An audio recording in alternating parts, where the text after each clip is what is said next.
할렐루야. 아침 묵상에 오신 성도님들 한 분 한 분을 환영하고 축복합니다. 기도하겠습니다.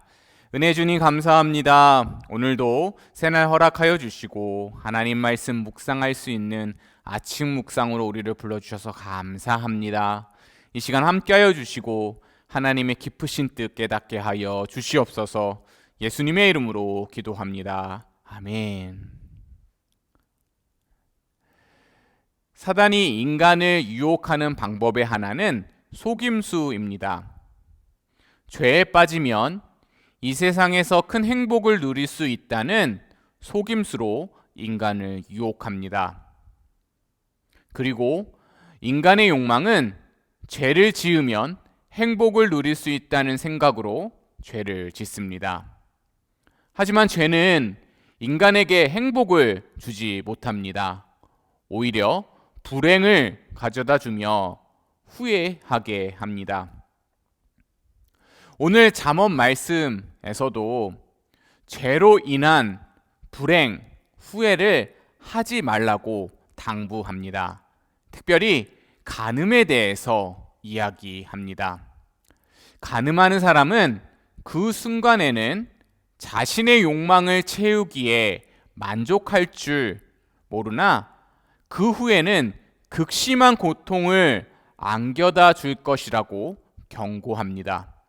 그리고 간음은 처음에는 따뜻함과 안락함으로 만족을 주는 것 같지만 뜨거운 불을 품는 것과 같은 극심한 고통의 결과를 가질 것을 말씀하고 있습니다. 오늘 잠언 말씀을 통해서 우리가 크게 두 가지를 깨달을 수 있습니다. 첫째는 죄는 인간에게 만족을 주지 못한다는 점입니다. 하나님이 정해주신 말씀의 기준을 넘어 죄악 가운데 살아가면 인간에게 쾌락을 주어 만족을 준다고 생각합니다. 하지만 죄악 이후의 결과는 인간의 삶에 극심한 고통을 가져다 줍니다. 오늘 말씀을 통해서 두 번째로 깨달을 수 있는 것은 죄의 결과는 심판이 있다는 점입니다. 오늘 말씀은 간음하는 자에게 상함과 능욕을 받고 부끄러움을 씻을 수 없게 된다고 말씀합니다. 즉, 죄를 짓는 자에게 심판이 도래할 것을 알 수 있습니다. 그런데 우리가 궁금한 것이 있습니다. 우리는 이 내용을 잘 알고 있습니다.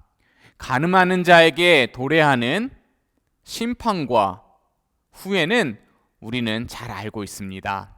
그래서 행동으로는 간음하지 않고 가정을 지키려 노력합니다. 하지만 마음의 간음은 어떻습니까? 예수님께서 마음의 음욕을 품는 자마다 간음한 자라고 말씀하셨습니다. 마태복음 5장 27절에서 28절 말씀입니다. 또 간음치 말라 하였다는 것을 너희가 들었으나 나는 너희에게 이르노니 여자를 보고 음욕을 품는 자마다 마음에 이미 간음하였느니라.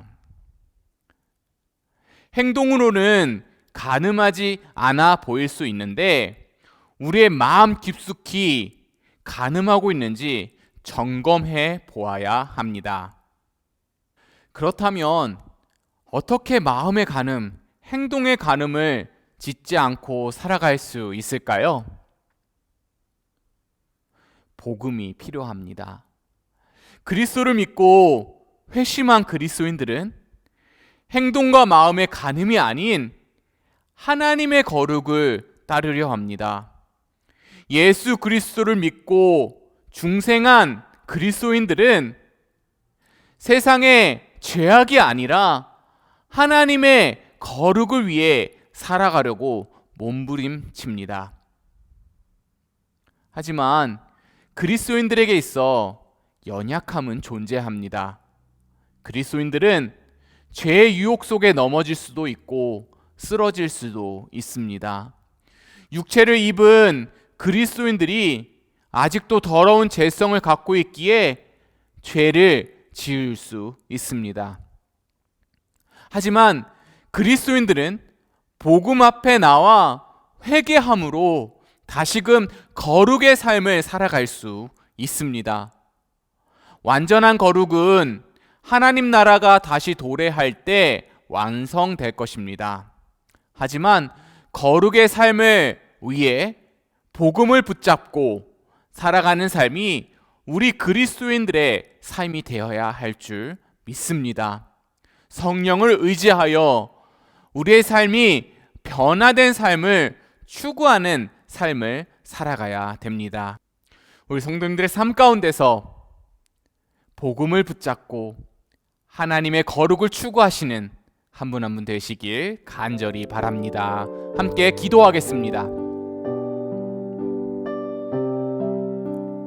세상은 흔들리고 죄로 물들어가고 있습니다. 하지만 우리 그리스도인의 삶이 하나님의 거룩을 추구하며 살아가기 원합니다. 복음을 붙잡고 하나님만 바라보기 원합니다. 주님 함께하여 주시옵소서. 예수님의 이름으로 기도합니다. 아멘.